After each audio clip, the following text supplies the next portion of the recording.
क्या आप जानते हैं कि आजाद भारत की सबसे बड़ी मिस्ट्री यानी रहस्य क्या है? वो है नेताजी सुभाष चंद्र बोस की मृत्यु का रहस्य। आज नेताजी सुभाष चंद्र बोस की 126वीं जयंती के मौके पर हम आपको उस स्थान से सबसे बड़ी और विस्तृत ग्राउंड रिपोर्ट दिखाएंगे जहां इतिहासकारों के मुताबिक वर्ष 1945 में नेताजी का विमान क्रैश हुआ था और यह जगह है ताइवान में। हमने ताइवान की सबसे पुरानी लाइब्रेरी में से वो तमाम दस्तावेज आज आपके लिए निकाले हैं जिनमें नेताजी के विमान क्रैश से लेकर उन्हें किस अस्पताल में भर्ती किया गया, उस समय उनकी स्थिति कैसी थी, किस डॉक्टर ने उनका इलाज किया था और कहां पर उनका अंतिम संस्कार किया गया, ये सब कुछ लिखा हुआ है। नेताजी सुभाष चंद्र बोस की मृत्यु पर यह किसी भी मीडिया संस्थान द्वारा की गई अब तक की सबसे बड़ी इन्वेस्टिगेशन रिपोर्ट है, जिससे आपको पता चलेगा कि उनकी मृत्यु से जुड़ी कितनी सारी तमाम बातें आप सबसे छुपाई गई हैं।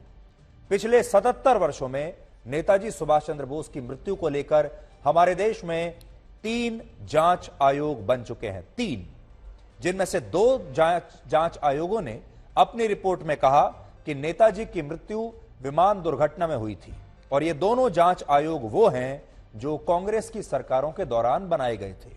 इनमें शाहनवाज कमेटी का गठन वर्ष 1956 में पंडित जवाहरलाल नेहरू की सरकार ने किया था और फिर वर्ष 1970 में तत्कालीन प्रधानमंत्री इंदिरा गांधी ने भी खोसला कमीशन का गठन किया था और ये दोनों ही जांच आयोग ये कहते हैं कि नेताजी की मृत्यु विमान दुर्घटना में हुई थी। इसके बाद वर्ष 1999 में पूर्व प्रधानमंत्री अटल बिहारी वाजपेयी ने एक और कमीशन का गठन किया जिसका नाम था मुखर्जी कमीशन, जिसने अपनी रिपोर्ट में यह बताया कि नेताजी सुभाष चंद्र बोस की मृत्यु विमान दुर्घटना में नहीं हुई थी। लेकिन यह रिपोर्ट 6 साल बाद वर्ष 2005 में तैयार हुई और तब तक अटल बिहारी वाजपेयी की सरकार जा चुकी थी, नई सरकार केंद्र में आ चुकी थी और तब नए प्रधानमंत्री थे डॉक्टर मनमोहन सिंह। यह पहली रिपोर्ट थी हमारे देश में जिसमें स्पष्ट रूप से यह लिखा था कि नेताजी सुभाष चंद्र बोस की मृत्यु प्लेन क्रैश में नहीं हुई थी। लेकिन यूपीए की सरकार ने इस रिपोर्ट को सही नहीं माना और इसे खारिज कर दिया। नेताजी सुभाष चंद्र बोस उस समय अपने सहयोगियों के साथ थाईलैंड के बैंकॉक में थे और 17 अगस्त 1945 को वो बैंकॉक से साइगॉन के लिए रवाना हुए। यहां से आप देख पाएंगे 17 अगस्त 1945 बैंकॉक से रवाना हुए साइगॉन के लिए, थाईलैंड से रवाना हुए हैं वियतनाम के लिए। और यह तस्वीर उस समय की है जब वो 17 अगस्त को साइगॉन एयरपोर्ट पहुंचे थे। अभी आपको वो तस्वीर भी हम दिखाएंगे जिसे कहा जाता है कि ये उनकी आखिरी तस्वीर है। आपकी स्क्रीन पर जो आप देख रहे हैं, ऐसा माना जाता है कि ये नेताजी सुभाष चंद्र बोस की आखिरी तस्वीर है। वर्ष 1945 में साइगॉन एयरपोर्ट पर जब वो लैंड कर रहे थे, ये तब की तस्वीर है। आप देख सकते हैं कि विमान से उतरते हुए उनकी ये तस्वीर है। साइगॉन में जब उनके लिए किसी यात्री विमान का इंतजाम नहीं हो पाया तो उन्हें यह बताया गया कि अब उन्हें एक बॉम्बर प्लेन में सफर करना होगा, यानी एक मिलिट्री प्लेन में, एक फाइटर प्लेन में सफर करना होगा और इस विमान में भी उनके साथ उनका कोई सहयोगी जा नहीं पाएगा, उन्हें अकेले जाना पड़ेगा क्योंकि ये एक बॉम्बर प्लेन था, क्योंकि विमान में उनके लिए सिर्फ एक ही सीट सुरक्षित थी। लेकिन नेताजी सुभाष चंद्र बोस ने आग्रह किया कि किसी भी तरह एक और सीट का प्रबंध किया जाए क्योंकि वो अपने साथ आजाद हिंद फौज के कर्नल हबीबुर रहमान को लेकर जाना चाहते थे और तब नेताजी की यह बात मान ली गई। बड़ी बात यह है कि इस विमान में एक पायलट और को पायलट के अलावा क्रू के तौर पर 4 वायु सैनिक ही सफर कर सकते थे, यानी 4 वायु सैनिक हो गए और एक पायलट और एक को पायलट। सिर्फ 6 लोग इस बॉम्बर प्लेन में सफर कर सकते थे। आप जानते हैं जो मिलिट्री प्लेन होते हैं, बॉम्बर प्लेन होते हैं, वो छोटे प्लेन होते हैं और इस बॉम्बर प्लेन में जिसमें सिर्फ 6 लोग होने चाहिए थे, उसमें 11 से 12 लोगों को उस समय बैठा दिया गया था। इनमें 2 पायलट्स के अलावा इंपीरियल जापानीज आर्मी के एक lieutenant general, 2 lieutenant colonel, 1 major और 2 वायु सैनिक थे इस विमान में। यानी इस विमान में जापान की सेना के बहुत बड़े बड़े अफसर थे और ये नेताजी सुभाष चंद्र बोस के साथ इसलिए विमान में जा रहे थे क्योंकि जापान की सेना चाहती थी कि नेताजी ऐसा कोई फैसला न लें जिससे रशिया के समर्थन से जापान पर कोई असर पड़े। यानी नेताजी के साथ जापान की सेना ने अपने कुछ बड़े अधिकारियों को साथ में भेज दिया ताकि नेताजी अपनी मर्जी से कोई रशिया की सरकार के साथ आजाद फैसला ना ले पाए। यह विमान 17 अगस्त को साइगोन से वियतनाम के तोरेन पहुंचा और 17 अगस्त की रात नेताजी वहीं पर रुके। देखिए 17 अगस्त 1945 वियतनाम के तोरेन से यह विमान साइगोन पहुंचा है। यह इसका रूट है जो हम आपको लगातार बता रहे हैं। इसके बाद 18 अगस्त की सुबह उनका विमान यहां से ताइवान के उस एयरपोर्ट पर पहुंचा जहां यह विमान बाद में क्रैश हुआ। ऐसा दावा किया जाता है कि दोपहर 2 बजे यह विमान इस एयरपोर्ट पर लैंड हुआ और विमान में ईंधन भरने के बाद 2:35 पर इसने फिर से उड़ान भरी, लेकिन टेक ऑफ के दौरान विमान का एक प्रोपेलर टूट गया और उसमें आग लग गई और इसके बाद यह विमान क्रैश हो गया जब यह तोरेन से उड़ा था और ताइहोकू एयरपोर्ट पर यह क्रैश हो गया, यहां पर जो आज ताइवान में है।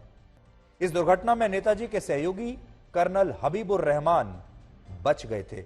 अब बड़ी बात जो है वो ये, आजाद हिंद फौज में कर्नल हबीबुर रहमान जो नेताजी के सहयोगी थे, जिनके लिए नेताजी ने जिद की जापान की सरकार से कि मैं अकेले नहीं जाऊंगा, मेरे साथ मेरा एक सहयोगी और जाएगा और वो है कर्नल हबीबुर रहमान, और फिर किसी तरीके से उनके लिए भी एक और सीट का इंतजाम किया गया।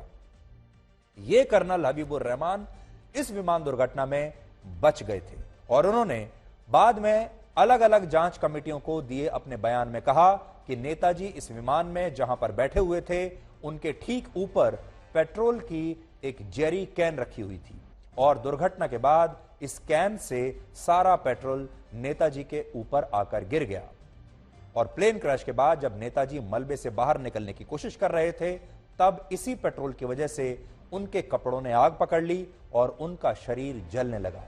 लेकिन कर्नल हबीबुर रहमान कहते हैं कि उन्होंने किसी तरह से नेताजी की मदद की और उनके सिर से उस समय बहुत खून बह रहा था और उस खून को रोकने के लिए उन्होंने नेताजी के सिर पर एक पट्टी भी बांधी। इस दौरान नेताजी सुभाष चंद्र बोस ने उनसे यह कहा कि वो शायद अब बच नहीं पाएंगे, लेकिन हबीबुर रहमान भारत लौटकर देश के लोगों को यह जरूर बताएं कि नेताजी ने आखिरी सांस तक देश को आजाद कराने के लिए लड़ाई लड़ी है। नेताजी चाहते थे कि उनका देश ये जाने कि उन्होंने आखिरी सांस तक इस देश की आजादी के लिए लड़ाई लड़ी है। कर्नल हबीबुर रहमान अपने बयान में यह भी कहते हैं कि इसके बाद नेताजी सुभाष चंद्र बोस को जख्मी हालत में ताइवान के एक मिलिट्री हॉस्पिटल में ले जाया गया, जहां 18 अगस्त 1945 को ही इलाज के दौरान उनकी मृत्यु हो गई और ऐसा दावा किया जाता है कि इसके बाद 20 अगस्त को ताइवान के ही एक शमशान घाट में नेताजी का अंतिम संस्कार भी कर दिया गया था। और यह पूरी कहानी हमारा देश पिछले 78 वर्षों से लगातार आज तक सुनता चला आ रहा है, लेकिन क्या यह कहानी सच है या यह सच्चाई से बहुत दूर है? बड़ा रहस्य यही है। इस व्यक्ति का नाम था इचिरो ओकुरा, जिसका जन्म 9 अप्रैल 1900 को हुआ था और इस व्यक्ति की मौत हार्ट अटैक की वजह से 19 अगस्त 1945 को हुई थी और इसके बाद 22 अगस्त को इस व्यक्ति का ताइवान में इसी जगह पर अंतिम संस्कार हुआ था। इसलिए आज बड़ा सवाल यह है कि अगर नेताजी सुभाष चंद्र बोस का अंतिम संस्कार वाकई में इसी स्थान पर 22 अगस्त 1945 को हुआ तो फिर ताइवान में इसका कोई रिकॉर्ड क्यों नहीं है? हैरानी की बात यह है कि वर्ष 1956 में जिस समय ताइवान की पुलिस ने अपनी जांच में यह बताया कि वहां कोई प्लेन क्रैश नहीं हुआ था, उसी समय पूर्व प्रधानमंत्री जवाहरलाल नेहरू द्वारा बनाई गई शाहनवाज कमेटी भी अपनी जांच कर रही थी, जिसने अपनी रिपोर्ट में यह कहा कि प्लेन क्रैश हुआ था और नेताजी की इस दुर्घटना में मृत्यु हो गई थी। अब सोचिए, वहां की जो लोकल सरकार है ताइवान की, उसने पुलिस को कहा कि वो जांच करें 1956 में कि प्लेन क्रैश हुआ था या नहीं हुआ था। वहां की जो पुलिस है उसने जांच में पाया कि कोई प्लेन क्रैश नहीं हुआ था। उसने अपनी 14 पन्नों की जांच रिपोर्ट सौंप दी। उसी जमाने में हमारे देश में भी एक जांच कमेटी बनाई जाती है जो कहती है कि प्लेन क्रैश हुआ था। ऐसा लगता है कि हमारी जांच कमेटी और उस समय जो जांच वहां चल रही थी ताइवान में, उन दोनों ने आपस में कोई बात नहीं की और ना ही जांच करने वाले लोगों ने जो हमारे देश में थे उन्होंने ताइवान की इस जांच एजेंसी से कोई बात करने की, कोई जानकारी लेने की कोशिश की। अब आप समझ सकते हैं कि किस तरह की जांच हमारे देश में हुई होगी। आज हम आपके साथ एक और किस्सा शेयर करना चाहते हैं। असल में 24 मार्च 1942 को ब्रिटेन की न्यूज एजेंसीज ने अपने एक लाइव प्रसारण में यह बताया कि टोक्यो जाते समय नेताजी सुभाष चंद्र बोस का प्लेन क्रैश हो गया और इस दुर्घटना में उनकी मृत्यु हो चुकी है। सोचिए, 24 मार्च 1942 को ही ब्रिटेन की न्यूज एजेंसीज ने बिल्कुल वही बात कही जो बाद में 1945 में हुई और उसमें भी यही बताया गया कि नेताजी का एक प्लेन क्रैश में उनकी मृत्यु हो गई है। और इस खबर ने तब भारत के क्रांतिकारियों को झकझोर कर रख दिया था। पूरा भारत शोक में डूब गया था यह सोचकर कि हमारे नेताजी सुभाष चंद्र बोस एक प्लेन क्रैश में इस तरह से मारे गए हैं। उस जमाने में महात्मा गांधी देश के पहले नेता थे जिन्होंने नेताजी की मां, जिनका नाम था प्रभावती बोस, उन्हें एक शोक संदेश भिजवाया था और इस शोक संदेश में लिखा था कि पूरा देश उनके बहादुर बेटे की मृत्यु से स्तब्ध है और इस मुश्किल घड़ी में उनकी संवेदनाएं नेताजी के पूरे परिवार के साथ हैं। यह लिखा था महात्मा गांधी ने।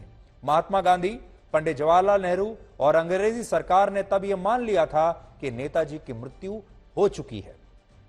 लेकिन 25 मार्च 1942 को नेताजी सुभाष चंद्र बोस ने स्वयं आजाद हिंद रेडियो पर आकर एक भाषण दिया और कहा कि अंग्रेजी सरकार उनकी मृत्यु चाहती है लेकिन वो अभी भी जिंदा हैं। और इस भाषण में उन्होंने भारत के लोगों को अंग्रेजों की विभाजनकारी नीतियों से सावधान रहने के लिए कहा था। तो सोचिए, अंग्रेजों की जो न्यूज एजेंसीज थीं उन्होंने ये खबर 3 साल पहले ही एक बार प्लांट कर दी थी 1942 में ही कि नेताजी सुभाष चंद्र बोस की इसी प्रकार से एक प्लेन क्रैश में मृत्यु हो चुकी है।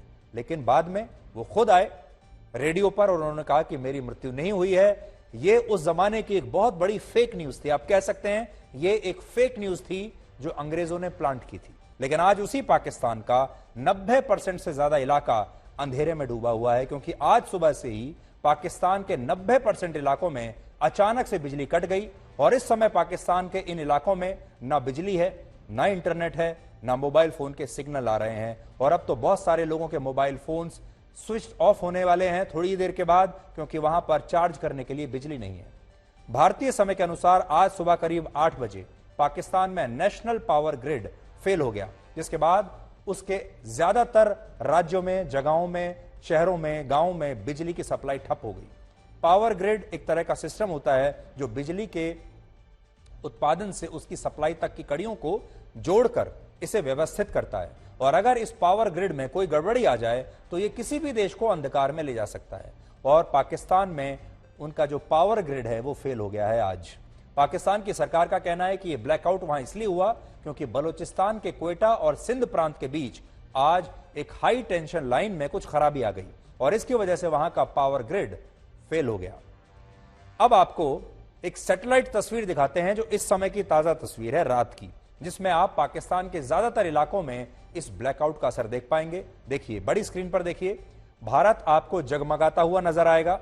भारत में चारों आपको यह रात में सैटेलाइट द्वारा ली गई तस्वीर है और पाकिस्तान अगर आप देखेंगे तो पाकिस्तान का 90% इलाका आपको यहां अंधकार में डूबा हुआ नजर आएगा। ये ताजा सैटेलाइट तस्वीरें हैं इस समय की।